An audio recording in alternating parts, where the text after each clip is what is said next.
motion in your steps. Motivation in your heart. Hello, and welcome to today's Motion and Motivation podcast. Ready for a wild one.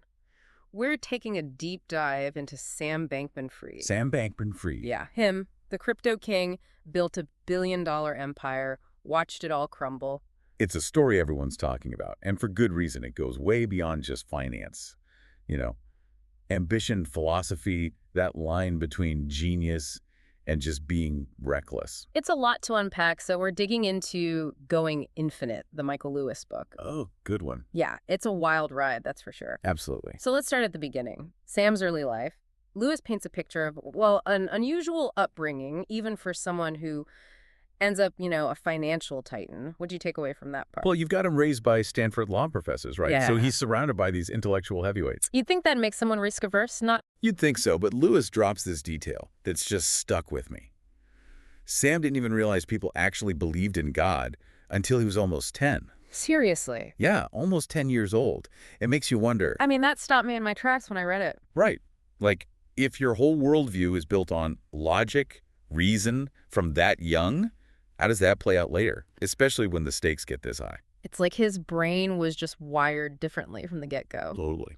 And speaking of wiring, this next part is just wild. The guy goes from being a math whiz obsessed with magic, The Gathering, which, by the way, Lewis calls a game for a new kind of person, Interesting. to landing a job at Jane Street Capital. Have you heard of them? Oh, yeah. Super secretive Wall Street trading firm, notoriously tough to get into. Notoriously tough. Yeah, and the interview process itself is nuts.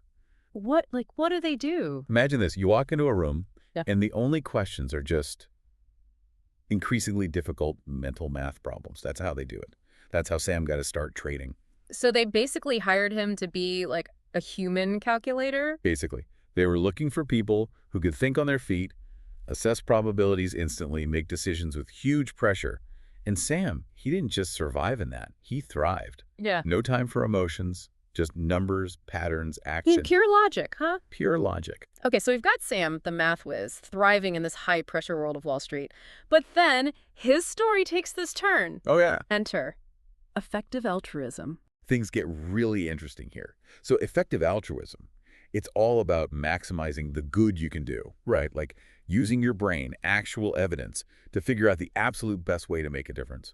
And this whole movement, guys like Will McCaskill, it totally hooked Sam. It's like he saw another equation to solve. Exactly. But this time, it wasn't about profits. It was about impact. Right. And McCaskill, he had this argument that really got to Sam, appealed to that analytical side. He said, you might actually save more lives by earning a ton of money and donating it really well than by becoming a doctor. I remember reading that like, whoa, that's a whole different way of looking at things. It really makes you think. Right. Challenges those traditional ideas about what it means to be altruistic. And Sam, well, he went all in. Oh, he went all in on everything he did. Right. He saw it as like a moral duty to use his skills, this talent, for making money, to make the absolute biggest positive impact he could. So he's got this new philosophy, his trading skills, and he dives headfirst into the world of crypto.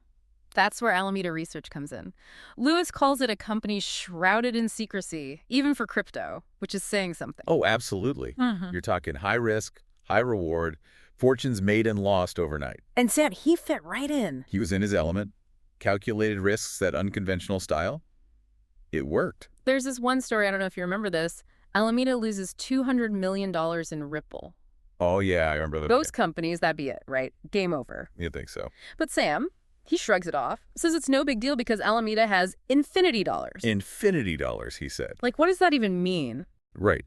Either he couldn't grasp the sheer scale of money involved, or he truly believed he'd found the cheat code to endless wealth. It's a little unsettling when you think about it. It was almost delusional, the level of confidence at Alameda, but it also shows you just how much Sam believed in himself. Yeah. That he could always make more no matter what. And that brings us to FTX. The exchange. The exchange. Yeah. He wants to build something different, better than the rest, revolutionize the whole industry, and he gets some big names on board. Tom Brady. That was smart. That was very smart. And Lewis says Sam picked Brady for a reason, right? He wasn't just picking a random celebrity. Oh, he knew what he was doing. He said, at any given moment, there are only a few people inside the collective imagination, and Brady was one of them. It was about mainstream appeal, getting people to take crypto seriously. Masterclass in marketing. But as FTX grows, we start seeing these red flags. The lines between FTX and Alameda, they get blurry. And then you've got Sam's relationship with Caroline Ellison, his co-CEO at Alameda, just adds another layer of, well, Complexity. to put it mildly. Lewis says Sam even wrote memos about dating her, like analyzing the pros and cons. Oh, wait, serious? Dead serious. As if it was just another business decision. Wow. Talk about taking a calculated approach, right? Next level calculated. But it's like he couldn't turn that part of his brain off, you know, that need to analyze, to strategize. And in a way, it's like the beginning of the end.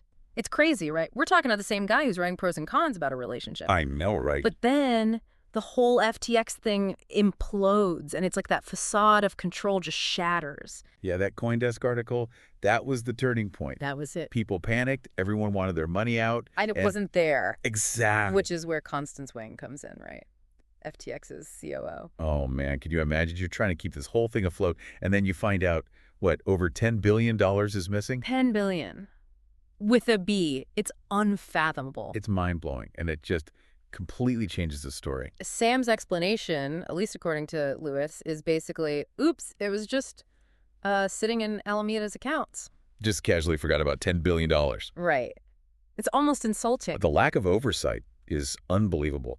But remember how devoted Sam was to effective altruism? Well, it turns out a big chunk of FTX's money, it had been going to all these different things. Philanthropic stuff, sure, but also political campaigns, even just Sam's lifestyle. The penthouses, the celebrity endorsements, the private jets. Yeah. Yeah. Not exactly what you picture when you think selfless altruism.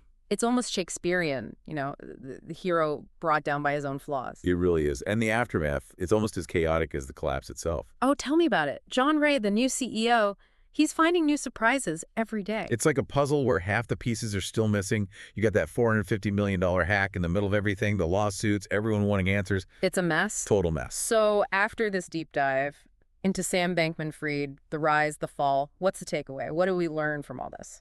I think, for me, it's a reminder.